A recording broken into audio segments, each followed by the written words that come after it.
Şirvandan Sabirabada 15 yaşında gəlin köçən qız bir il sonra elə həmin ünvanda da qətlə yetirilərək Kür çayına atılıb. Qızın meyti bugün gün orta saatlarında yaşadıkları Güdəcühür kəndi istiqamətindən tapılıb. Bu istiqamətdən tapıldı.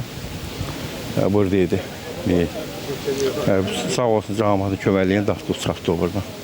Tükürpədən hadisə Sabirabad rayonunun Güdəcühür kəndi ərazisində baş verib. 21 yaşlı oğlan 16 yaşlı qızı qətlə yetirərək kürə atıb. İlkin məlumata görə kənd sakini Seyid Rəsul Talıbzadə aralarında yaranmış münaqişə zəminində qeyri-rəsmi nigahda olduğu Şirvan sakini 16 yaşlı Nüranə Ələkbərovanın qətlə yetirib. Bir atmandan öncə anası yaxalarmışdı. Qızın anası. Mən ayrı olam. Mən zəng ilə gəzsizir evlər.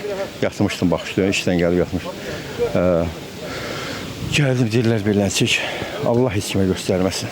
Bir yerdə yaşıyorduk əvvəldən, sonradan ayrıldı. Mən nə deyim, valla hər ailədə söz-söhbət olur. Amma durum yalandan deyim, yalancı olaram. Yəni söz-söhbət yox idi? Görməmişəm.